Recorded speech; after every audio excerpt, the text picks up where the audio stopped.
race fans.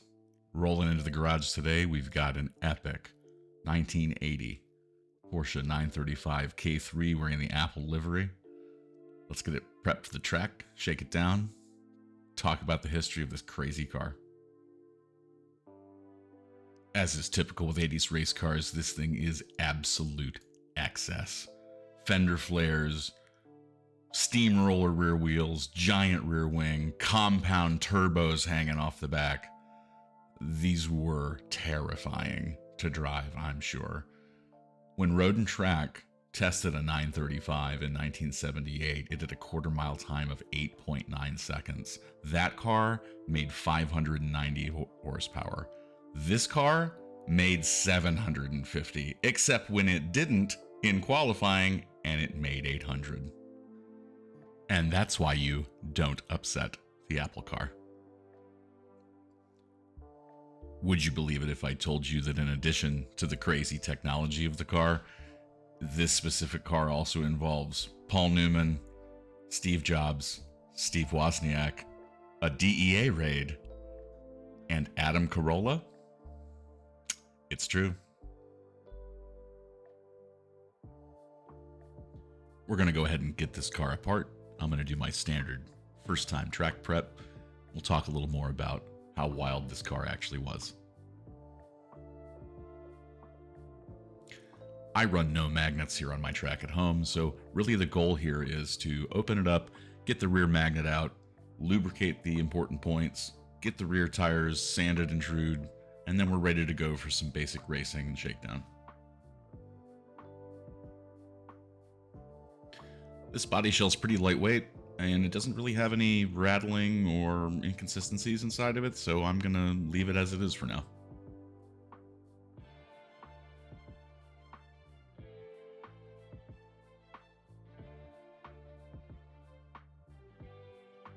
This is a typical Carrera inside.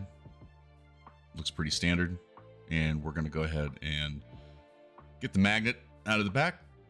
We'll oil up the 4 or 5 points that I usually oil up, and we'll give the wheels a little bit of a scuff and true and get it out on the track.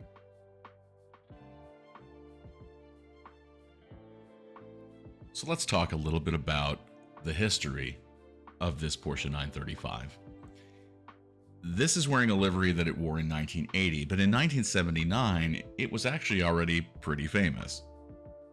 Though it didn't look like that, it looked like this. A year before it wore a rainbow livery with Mater Tectura Apple font, Paul Newman drove it to a second place win in Le Mans in 1979.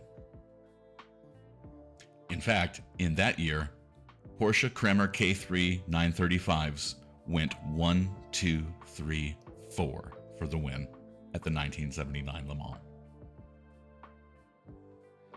So, how did it end up looking like it did? Well, the story goes, Bob Garrettsen's race car shop in Mountain View was just a few miles from Cupertino, California, where Steve Jobs was founding Apple. In 1980, Steve Jobs and Steve Wozniak dropped by Bob's shop in Mountain View to get some work done on Jobs' 356.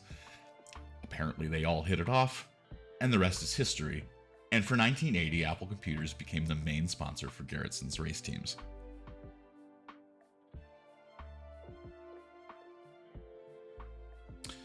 All right, we've got the magnet out, and we've got the axles back in, and now we're going to go ahead and take a little bit of this Hops number 9 gun oil that I've got, and we're going to mark 1 drop on 5 points, 1 on the pinion gear and 1 on each axle bearing.